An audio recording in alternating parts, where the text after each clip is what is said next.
ऊसाची एफआरपी एकरकमी द्यावी लागणार आहे। एफआरपी 2 टप्प्यात देण्याचा सरकारचा अध्यादेश कोर्टाने रद्द केलाय। यामुळे राज्यातील ऊस उत्पादक आणि साखर कारखानदारांना मोठा दणका बसलाय। राज्यातील ऊस उत्पादक शेतकऱ्यांना एकरकमी एफआरपी मिळण्याचा मार्ग आता सुकर होतोय, अशी प्रतिक्रिया स्वाभिमानी शेतकरी संघटनेचे संस्थापक राजू शेट्टींनी दिली आहे। 3 वर्षांपासून सुरू असलेल्या न्यायालयीन लढाईमध्ये अखेर यश मिळाल्याचंही राजू शेट्टी म्हणतात। प्रशांत कोरटकरच्या अंतरिम जामीन अर्जावरचा निर्णय राखून ठेवण्यात आलाय। कोरटकर प्रकरणामध्ये कोल्हापूर सत्र न्यायालय उद्या निकाल देईल। कोरटकरवरती शिवरायांबद्दल आक्षेपार्ह विधान आणि इंद्रजीत सावंत यांना धमकी दिल्याचा आरोप आहे। सामाजिक कार्यकर्त्या तृप्ती देसाई यांनी मस्साजोग गावात जात धनंजय देशमुख यांच्या कुटुंबियांची सांत्वनपर भेट घेतली। या भेटीदरम्यान आतापर्यंत झालेल्या तपासाची माहिती देसाईंनी धनंजय देशमुख यांच्याकडून जाणून घेतली। डोंबिवली आरएसएस शाखेवरती दगडफेक प्रकरणी आप्पा दातार चौकात आरएसएस कार्यकर्त्यांची सभा झाली। सभेत मुस्लिमांवरती आर्थिक बहिष्कार टाकण्याचं आवाहन केलं गेलं। पुण्यामध्ये आज मुस्लिम समाजाच्या वतीनं वक्फ संशोधन बिलाच्या विरोधात आंदोलन करण्यात आलं। या धरणे आंदोलनामधनं केंद्र सरकारच्या वक्फ संशोधन बिलाला विरोध करत हे विधेयक आमच्यावरती लादलं गेलं जात असल्याचा आरोप मुस्लिम समाजानं केलाय। कळवा, मुंब्रा आणि दिव्यामध्ये पाणी पुरवठा मंगळवारी बंद असेल। पाण्याचा अपव्यय टाळा असं आवाहन ठाणे महानगरपालिकेनं नागरिकांना केलं आहे। ठाणे महानगरपालिकेतील फर्निचर आणि फायलीला वाळवी लागल्याचं समोर आलंय। अनेक वर्षांपासून साफसफाई न झाल्यामुळे ही वाळवी लागल्याचा दावा पालिकेनं केलाय। ही वाळवी साफ करण्यासाठी आता 18,93,000चं कंत्राट पालिकेनं काढलंय। सूर्या नदीपात्रातनं पालघर जिल्ह्यासह वसई, विरार आणि मीरा भाईंदरला पाणी पुरवठा केला जातो। मात्र मद्यपींनी नदीपात्रात कोंबडीचे अवशेष टाकल्यामुळे संताप व्यक्त होतोय। नागरिकांच्या आरोग्याला याचा फटका बसण्याची शक्यता आहे। मीरा भाईंदर शहराला पाणी पुरवठा करणाऱ्या योजनेच्या जलशुद्धीकरण केंद्रावर तातडीनं दुरुस्तीचं काम हाती घेण्यात येणार आहे। यासाठी 24 तासांचा शटडाऊन असेल, त्यामुळे नागरिकांना पाणी जपून वापरण्याचं आवाहन केलं गेलं आहे। महाराष्ट्रामध्ये औरंगजेबाची कबर हवीच कशाला असा संतप्त सवाल मुख्यमंत्री देवेंद्र फडणवीसांनी व्यक्त केला। तसंच एएसआयनं कबरीचं संरक्षण करायला सांगणं हे दुर्दैव आहे अशी खंतही त्यांनी व्यक्त केली। पण या कबरीचं उदात्तीकरण होऊ देणार नाही। जर कुणी उदात्तीकरण केलं तर त्याला तिथे चिरडून टाकू असा इशाराही दिला। औरंगजेबाची निशाणी महाराष्ट्रात कशाला हवी, ही जशी शिवभक्तांची भावना आहे तशीच ती आपली भावना असल्याचं उपमुख्यमंत्री एकनाथ शिंदेंनी म्हटलंय। त्यामुळे क्रूर कर्मा औरंग्याचं कुणीही समर्थन करू नका असं म्हणत त्यांनी विरोधकांना टोला लगावला। औरंगजेबाची कबर महाराष्ट्रात नको अशी सर्वच हिंदू समाजाची भावना आहे। ज्या औरंगजेबानं छत्रपती संभाजी महाराजांना हाल हाल करून संपवलं त्याची कबर हवी कशाला। मात्र ज्यांना ती आठवण वाटते त्यांनी कबर पाकिस्तानला घेऊन जावी असा हल्लाबोल नितेश राणेंनी केलाय। औरंगजेबाचं थडगं महाराष्ट्रात नको अशी भूमिका नरेश म्हस्केंनी घेतली। ज्यांनी छत्रपती संभाजी महाराजांना छळ करून मारलं, देशावरती अत्याचार केले, अशा औरंग्याची कबर उखडून टाकावी। औरंगजेब मुस्लिमांचं दैवत नाही, त्यामुळे मुस्लिम समाजही विरोध करणार नाही असं वक्तव्य म्हस्केंनी केलंय। आमदार टी राजा यांनी औरंगजेबाच्या कबरीवरनं निशाणा साधला। राज्यातील मावळे आता ऐकणार नाहीत, त्यामुळे औरंगजेबाच्या कबरीवरती बुलडोजर कधी चालणार आणि औरंगजेबाची कबर कधी तुटणार असा संतप्त सवाल त्यांनी विचारला। राज्यात सध्या कबरीवरनं वाद पेटलाय। याच मुद्द्यावरती शरद पवार गटाचे नेते आणि माजी गृहमंत्री अनिल देशमुखांनी पत्रकार परिषदेत भाष्य करत गंभीर आरोप केला। शेतकरी, शेतमजूर, महिला अत्याचारांच्या प्रश्नांवरती, महत्त्वाच्या प्रश्नांवरती लोकांचं लक्ष विचलित करण्यासाठी, ज्वलंत प्रश्नांवर लोकांचं मन भरकटवण्यासाठी अशा पद्धतीचं वक्तव्य केलं जाते अशी टीका त्यांनी केली। औरंगजेबाची कबर उखडून टाकण्याच्या मागणीसाठी बजरंग दलाच्या वतीनं नवी मुंबईतल्या छत्रपती शिवाजी महाराज चौकात आंदोलन केलं गेलं। यावेळी छत्रपती शिवाजी महाराजांचा जयघोष केला गेला। संभाजीनगरातील औरंगजेबाची कबर काढून टाकावी या मागणीसाठी अमरावती जिल्हाधिकारी कार्यालयावरती बजरंग दलाच्या वतीनं आंदोलन केलं गेलं। औरंगजेबाची कबर काढून टाकण्यासंदर्भात एक निवेदन जिल्हाधिकाऱ्यांना सादर झालं। गोंदिया जिल्हाधिकारी कार्यालयासमोर बजरंग दलाकडून आंदोलन केलं गेलं। गोंदिया जिल्ह्यात सुद्धा बजरंग दल कार्यकर्त्यांनी आंदोलन करत औरंगजेबाची कबर हटवण्याची मागणी केली। खुलताबादेतली औरंगजेबाची कबर हटवावी या मागणीसाठी विश्व हिंदू परिषद आणि बजरंग दलाच्या कार्यकर्त्यांनी राहता येथील छत्रपती शिवाजी महाराज चौकात निदर्शनं केली, तर यावेळी नगर मनमाड महामार्ग आंदोलकांनी रोखून धरलेला. औरंगजेबाची कबर हटवण्यासाठी विश्व हिंदू परिषद कार्यकर्त्यांनी ठाण्यातल्या जिल्हाधिकारी कार्यालयासमोर आंदोलन केलं.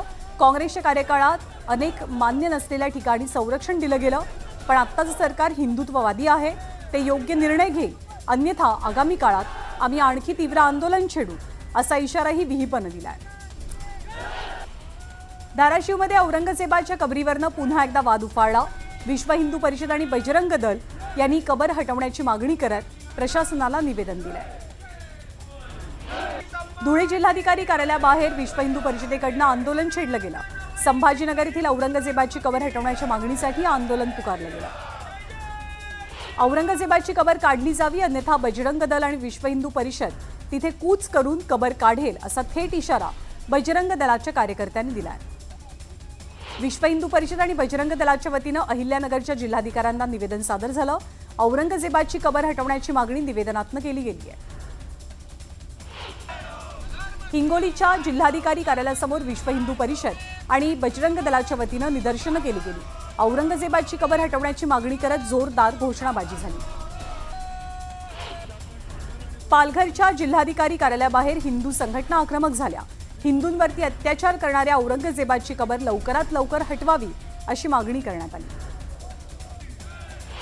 मिठी नदी गाळ घोटाळा प्रकरणी स्थापन केलेल्या एसआयटीला वेळेत अहवाल सादर करण्याचे आदेश मंत्री पंकजा मुंडेंनी दिले आहेत. लवकरच हा अहवाल सादर होणार असून तत्कालीन उद्धव ठाकरेंच्या सरकारमधील मंत्री अडचणीत येतील, असं पंकजा मुंडेंनी म्हटलंय. पंतप्रधान नरेंद्र मोदी हे स्वतः संघ स्वयंसेवक आहेत. त्यांनी संघाचं कार्य जवळून अनुभवलंय, त्यामुळे त्यांनी पॉडकास्टमध्ये संघ कार्याची प्रशंसा केली असेल तर त्यात वावगं काय, असा सवाल ज्येष्ठ स्वयंसेवक सुनील किटकरू यांनी विचारलाय. महाबोधी महाविहारचं व्यवस्थापन पूर्णतः बौद्ध समुदायाकडे सोपवावं आणि बोधगया मंदिर कायदा 1949 रद्द करावा, अशी मागणी खासदार वर्षा गायकवाडांनी केली. राज्यात महायुतीचं सरकार स्थापन झाल्यावरती पहिल्यांदाच पालकमंत्री पंकज भोयर यांनी सामान्य माणसाच्या तक्रारीला न्याय देण्यासाठी जनता दरबार भरवला. या जनता दरबारात शेतकऱ्यापासून तर बेरोजगारांपर्यंत 1000पेक्षा अधिक नागरिकांचा सहभाग होता. वातावरणामध्ये आर्द्रतेचं प्रमाण वाढल्यामुळे 18 आणि 19 मार्चला उत्तर मध्य महाराष्ट्रातील धुळे, नंदुरबार आणि जळगाव या जिल्ह्यांमध्ये मेघगर्जनेसह तुरळक पावसाची शक्यता वर्तवण्यात येते आहे. विदर्भात सुद्धा 19 आणि 21 मार्चला पावसाची शक्यता आहे. कोल्हापुरात सुद्धा वादळी वाऱ्यासह पावसाचा अंदाज व्यक्त होतोय. मेघगर्जनेसह पाऊस पडू शकतो, अशी शक्यता वर्तवली गेल्यामुळे नागरिकांना सतर्कतेचं आवाहन करण्यात आलंय.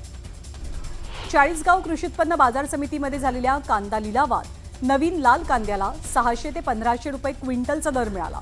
गेल्या महिन्यात कांद्याला 2500 ते 3000 रुपयांचा भाव मिळत होता. मात्र सध्या नवीन कांद्याची आवक वाढल्यामुळे दरात घसरण झाली आहे. नांदेड महावितरणचा अजब कारभार समोर आलाय. नायगाव तालुक्यातील धनज गावातील काही 20 ग्राहकांनी थकबाकी भरली नाही, त्यामुळे संपूर्ण गावाचाच विद्युत पुरवठा खंडित झालाय. या गोष्टीमुळे गावकरी मात्र संताप व्यक्त करतात. कापसाचे भाव वाढतील या अपेक्षेपायी अनेक शेतकऱ्यांनी आपला कापूस घरातच साठवला. शेवटी भाव वाढले नाहीत, शिवाय कापूस अजूनही घरात पडू नये, त्यामुळे आता सीसीआयकडे कापूस विक्री नोंदणी करावी लागते. ती नोंदणी पण 15 मार्चपासून बंद झाली आहे. त्यामुळे शेतकऱ्यांना आता आपला कापूस व्यापाऱ्यांना विकावा लागेल, अशीच परिस्थिती आहे. यावल तालुक्यातील किनगाव बुद्रुक गावातील एका शेतात हरभरा पिकाची कापणी करून ठेवलेल्या ढिगाला अज्ञातानं आग लावली. या शेतकऱ्याचं अंदाजे 2.5 लाखांचं नुकसान झालंय. अद्याप कापसाचे दर वाढले नसल्यानं अकोला जिल्ह्यातील अनेक शेतकऱ्यांनी कापूस घरीच ठेवलाय. यातील काही शेतकऱ्यांनी आपला कापूस विक्रीला काढलाय. सध्याचा शासनाचा हमीभाव 7396 रुपये इतका आहे. या दरानं शेतकऱ्यांना कापूस विक्री परवडत नसल्याच्या तक्रारी अनेक शेतकरी करतात. नांदेडच्या डॉक्टर शंकरराव चव्हाण शासकीय रुग्णालयातील अतिदक्षता विभागातला एसी बंद होता. एसी बंद असल्यामुळे रुग्णांच्या नातेवाईकांना हातानं हवा घालावी लागली आणि हा व्हिडिओ आता व्हायरल झालाय.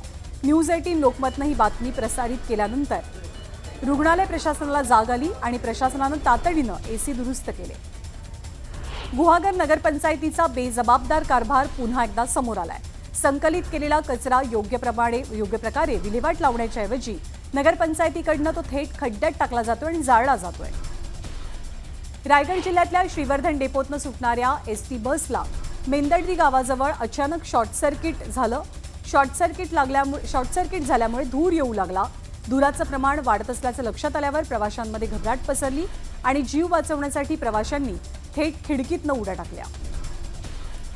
गुहागर नगरपंचायतीच्या हद्दीमध्ये प्रवेश करणाऱ्या पर्यटक आणि वाहनांवरती आता प्रवेश कर लागू केला जाणार आहे. नगरपंचायतीने या संदर्भातला निर्णय घेतलाय. दरम्यान या संदर्भात हरकती मागवण्यात आल्यात आणि वाढत्या पर्यटक संख्येमुळे स्वच्छता आणि सुरक्षेसाठी उपाययोजना आणि अन्य सुविधा पुरवण्यासाठी हा कर लागू करण्याचा निर्णय घेतला गेलाय. शिर्डी विमानतळ परिसरात गेल्या काही महिन्यांपासून बिबट्यांचा वावर वाढलाय. या परिसरात मादी बिबट्यानं 2 ते 3 पिलांना जन्म दिलाय आणि वाढत्या झाडीझुडपांमुळे बिबट्यांचा भागातला मुक्त संचार दिसतोय. विमानतळाच्या संरक्षक भिंतींची उंचीही कमी असल्यामुळे बिबट्या अगदी सहजपणे या परिसरात प्रवेश करतोय आणि बिबट्याचा हाच व्हिडिओ व्हायरल झालाय. चोपडा मतदारसंघात गेल्या काही दिवसांपासून बिबट्यांचा हल्ला करण्याचं प्रमाण वाढलंय. आमदार चंद्रकांत सोनवणे यांनी वनाधिकाऱ्यांना बंदोबस्त करण्याच्या सूचना दिल्या. मालेगावच्या श्रीरामनगर भागात असलेल्या स्मशानभूमीत अज्ञात व्यक्तीनं अघोरी कृत्य केलंय. चितेवरती फळ आणि खिळे लावलेलं लिंबू ठेवण्यात आल्यामुळे खळबळ माजली. या प्रकरणी पोलिसांचा तपास सुरू आहे. बीडच्या माजलगावमध्ये धक्कादायक प्रकार समोर आलाय. हेडलाईट बंद पडल्यामुळे एसटी बस चक्क मोबाईल टॉर्चच्या उजेडात चालवण्याची वेळ चालकावर आली. प्रवाशांचा जीव धोक्यात घालत बस रवाना करण्यात आली. या प्रकारामुळे प्रवाशांनी मात्र संताप व्यक्त केला. वाशिमच्या राखाळा भागात एका काळ्या रंगाची कार संशयास्पदरित्या फिरताना आढळली. ही सगळी घटना सीसीटीव्हीत कैद झाली आहे. त्यामुळे नागरिकांमध्ये भीतीचं वातावरण आहे. आणि यानंतर एक मोठी बातमी सातारा परिसरात नाही. देवगड हापूस आंब्याच्या पहिल्या मानाच्या पेटीला साताऱ्यामध्ये तब्बल 20,000 रुपयांचा भाव मिळालाय. साताऱ्यामध्ये बाजार समितीच्या आवारात देवगड हापूस आंब्याची पहिली पेटी दाखल झाली आणि व्यापाऱ्यांनी या पहिल्याच पेटीसाठी बोली लावली. यात एका व्यापाऱ्यानं तब्बल 20,000 रुपयांची उच्चांकी बोली लावत देवगड हापूस आंब्याची मानाची पहिली पेटी खरेदी केली. या बोलीनंतर व्यापाऱ्यांनी फटाके वाजवत जल्लोष केला. यावेळी सातारासह आसपासच्या परिसरातनं मोठ्या संख्येनं व्यापारी बाजार समितीत उपस्थित होते.